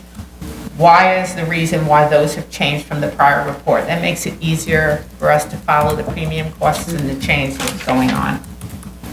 And that's basically my comments, and now for Commissioner Hingson's comments. I believe they're all related to the B finding. Question 1, you changed the office rents to Class B office when you used Class A previously, thereby lowering the potential gain from rentals. Is that reasonable? Question 2, why are the soft costs so proportionally high in both the as-of-right office scenarios compared to the base cost and much lower in the 5.0 and 5.3 residential scenarios? Isn't that skewing the numbers and making the as-of-right not as profitable? With the engineering involved to relocate the floor area and to remove 8,000 square feet of space, it seems that those costs would be more costly than the as-of-right scenarios that really have no extraordinary engineering and architectural costs. And for the as-of-right retail, why is there egress through the residential lobby? Aren't you permitted to egress through? Aren't you not permitted to egress through another occupancy? Those are. That was no way to get there from here, basically. Okay. I have no further comments. I think you've raised all the questions I have. I just have one additional question. I mean, what is the typical methodology, building methodology of a building of this period? In terms of just if I'm, as an engineer, I'm going to go on a site visit, I should be aware of what the building typology would have been of that period and be aware of the possibility that there could have been floor joists that's made of wood, and to look into that as a cost factor. And also the CFO would have reflected that. I am sure, right, as in terms of the fire safety. Whether it's fireproof or not fireproof. And we don't There have a was copy of the CFO, so I don't know what it stated. But these are just basic assumptions one would do due diligence right up front before making those assumptions, because those are extremely costly at the end. Right. Well, they had an engineer's report from, an engineer's proposal from last May. Yes. That said we want to do probes. And I spoke actually to a historic preservation specialist who said that during this time period, structures could have been a lot of different things. So you wouldn't make an assumption, you would do probes. Okay. So what's strange is they waited so long to do probes, because it's still a functioning building, and the probes look like they were done in places that were not disturbing to the function. It just couldn't happen during chocolate production or whatever. But then the fact that the probe happened just in December or January, and we had the hearing, like, it could have been just staggered enough just to ensure that data could have been incorporated into it. Otherwise. That's the problem with all of these applications where these newfound discoveries, I mean, before the application is made, those kinds of due diligence should be done before. You're relying on that data for your application. It shouldn't be, when we get to it, we'll get to it, you know? Well, I think they alluded to it at the hearing, that they had new information, but I think in the future it's better to postpone it and give us all the information up front. Exactly. Otherwise Because it calls into question the value of the information. Right. Right, okay. Okay. Item number 20, 224, 15BZ, 37 82nd Street, Brooklyn. Okay. The design, as we requested, was revised to include the chimney within the building envelope. I think what we were talking about was moving the chimney back, but I don't think it's a problem that they added the second floor. They get more space, and now the massing looks like the neighborhood, and it increases the request by 231 square feet, but I think that it's minimal. Anybody else? Item number 21, 252, 15BZ, 1120 East 24th Street, Brooklyn. Okay. They supplied a 1940 tax photo to establish that the front porch is a legal non-complying condition, but I can't tell from the photo Whether that porch is 2 feet back from the property line or from the front property line or more than that, doesn't really help with the dimension. There should be a note provided therefore on the drawing, since we're not able to waive the front yard rules. There should be a note that states that DOB shall review drawings for compliance with front yard requirements. And they removed the kitchen in the cellar, and the garage at the rear was converted to an 18 by 8 shed.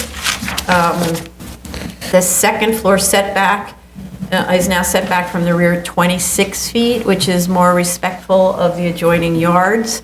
The height to the peak was reduced to 34 feet, and the majority of the roof height is at 30 feet, which is more respectful of the adjoining 29-foot high neighbors, though I don't really understand from a design or a functional perspective what the benefits are of that 36-foot high peak, since it's located in a very limited area towards the rear of the house and doesn't follow the profile of the front peak. I just don't get it from a design perspective, but it's not a major element on the building form. So despite it being weird looking, I'm okay with it.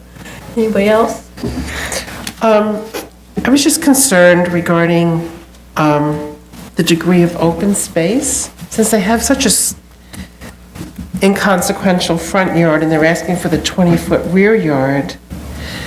I know we usually don't discuss the amount of open space on the site, but I just felt that this is probably lower than what we generally approve in terms of open space, and I was wondering if the applicant could give us any information on that. Okay, so they didn't do a lot coverage study, I guess, for us. Normally because they're, yeah, did they give us a lot coverage study? I don't think so. No, a lot coverage comparison, neighborhood comparison study. They gave us a floor areas comparison. And rear yard. And rear yard, but not lot coverage. And the waivers they need are... Open space. Yeah, existing at 80%, proposed 50%. Right, and the requirement is 1.5. Yeah. No, yeah, 1.5, right, 150%. Because it's an R2. Yeah. So, okay, so we need a lot coverage analysis. Okay. Anybody else? I would still like to see a little bit of reduction on the front facade. To provide a what?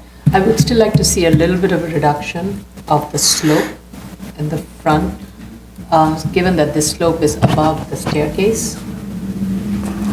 There is more than enough headroom clearance, and below it is a laundry room, so there's a way maybe that can be a little bit adjusted further to reduce that front peak. The back peak may not be visible, it's the front peak. Okay. If this is possible to flatten that slope out a little bit more and... Okay.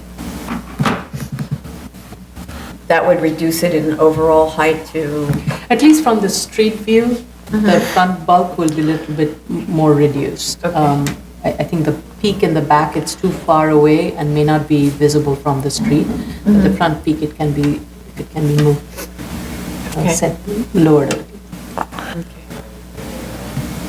And I just want to make a note that this is a tricky existing structure in terms of demolition of the existing walls and retaining something to be enlarged, so that I would like there to be a condition on the resolution that says, like I've said on some of the other ones, that demolition of the exterior walls beyond what is shown on the approved plans will void the special permit, so we don't have a situation like we had in the past.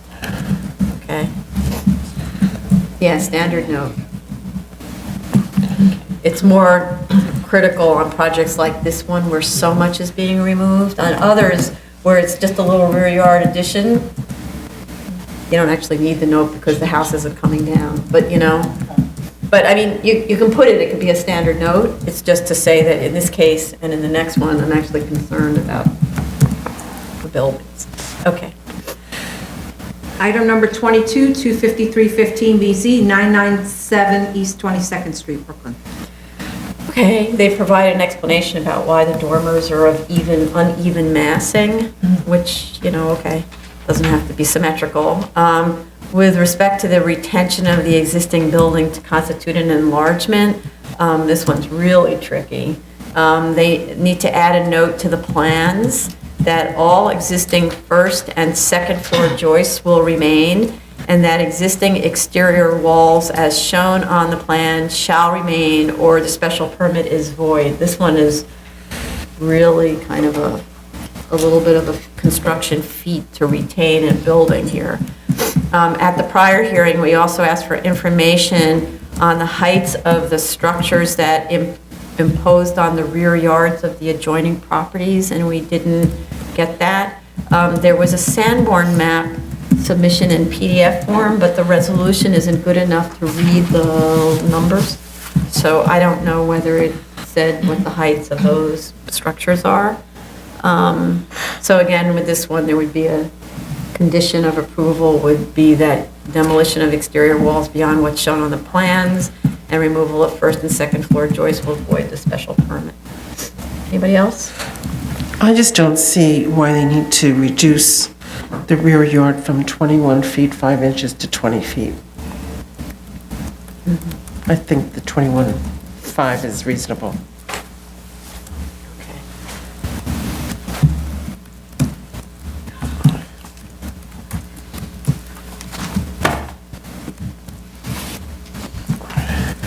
Okay. Okay. This concludes the public review session for May 16th, 2016. Good, thank